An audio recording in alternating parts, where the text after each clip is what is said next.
Picture this.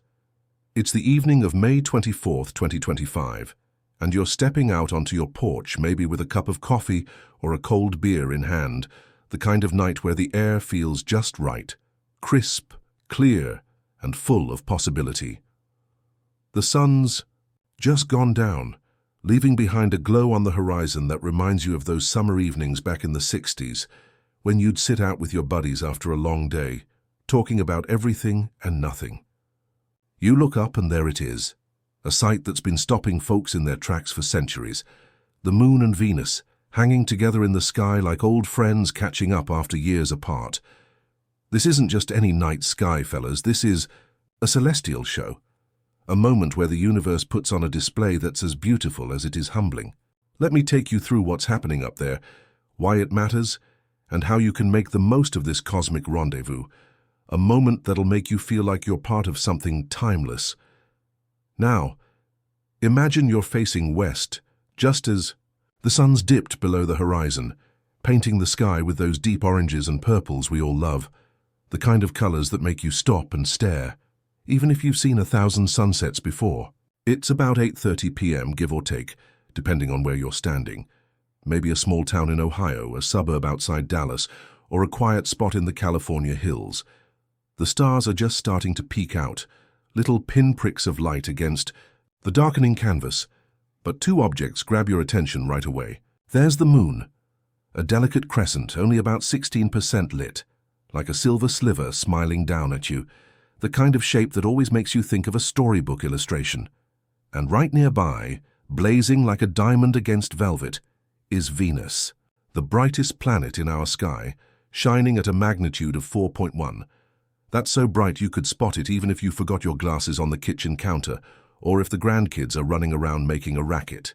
These two are nestled in the constellation Gemini, hanging about 4 degrees apart, close enough to fit inside the same binocular view, but far enough to make the scene feel perfectly balanced, like a painting hung just right in the living room.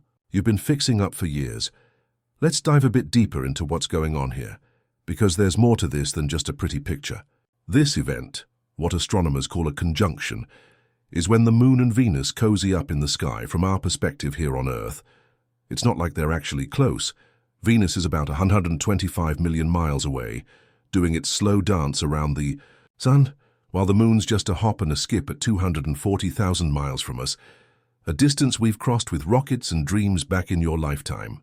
But from your backyard, they look like neighbors, sharing a quiet moment in the twilight. The moon's in its waxing crescent phase, just a few days past new, so it's got that thin, glowing arc that always feels a little magical, like the universe is winking at you, reminding you of those nights you'd stay up late as a kid, staring out your window, wondering what was out there. Venus, on the other hand, is the rock star of the evening sky. It's often called the evening star, even though it's a planet. And on this night, it's putting on a show that'll make you want to stay outside a little longer than you planned. Maybe even forget about that ball game you were going to catch on TV. Why should you care, though? Well, for one, this is a chance to connect with something bigger than the daily grind, something that transcends the years you've spent working hard, raising a family, and navigating a world that's changed more than you ever thought possible. You've lived through a lot.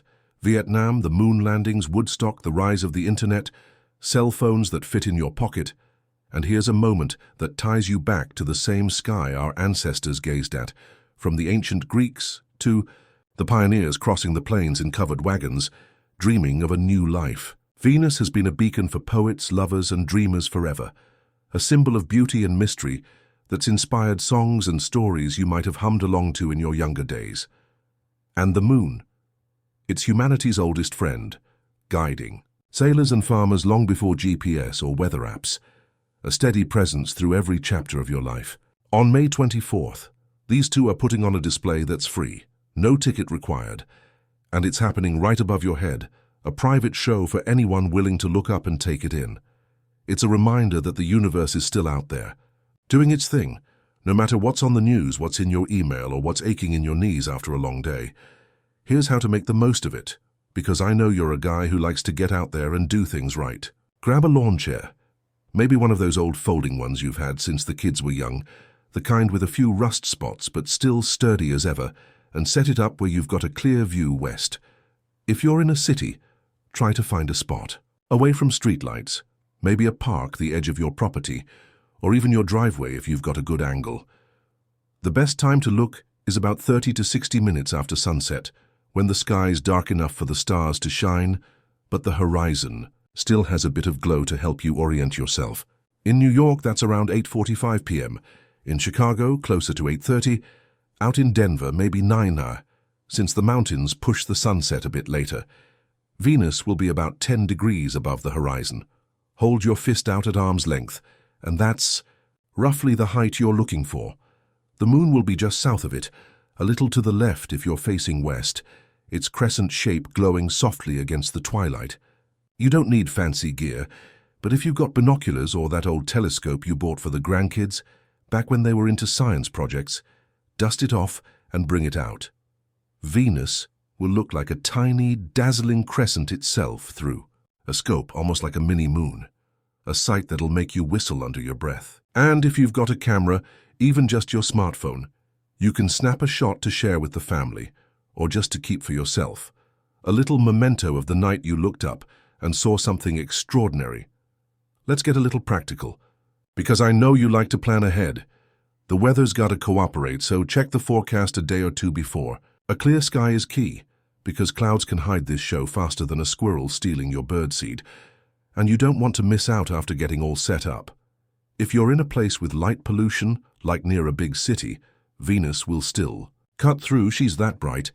But the darker the sky, the better the view, so maybe drive out to a spot you know, like that fishing lake you used to visit, or a field where you can see the horizon without a bunch of streetlights in the way. And don't worry if you miss the exact moment. Venus and the moon will still look close for a couple of nights around the 24th, so you've got a bit of a window to catch the show. If you're feeling adventurous, keep an eye out for other players in the sky while you're out there. Gemini's got those bright stars, Castor and Pollux, nearby, like two sentinels watching over the main event. You might even spot Mars higher up, glowing a faint reddish hue. Or Jupiter if you look a bit farther east. It's like the universe is throwing a party, and you're invited, front row seat and all. There's something else to this too, something that hits a little deeper, especially for a guy who's seen as much as you have. At 65, you've got a lifetime of memories, some good, some tough, all of them part of the man you are today. You've seen the world change in ways nobody could have predicted when you were a young man starting out. You've got stories, maybe from nights spent stargazing with your buddies after a long shift at the factory, or taking your kids camping under a sky full of stars, pointing out constellations even if you weren't quite sure which was which. This Moon-Venus meetup is a chance to add another memory, something to tell the grandkids about when they ask what you were up to back in 25, or when they're old enough to sit with you on that same porch, looking up at the same sky. It's not just about the sky. It's about pausing, looking up and feeling that spark of wonder we sometimes forget in the hustle of life. The kind of wonder that made you dream big when you were younger, whether it was about fixing up that old car, starting a business, or just making a life for your family.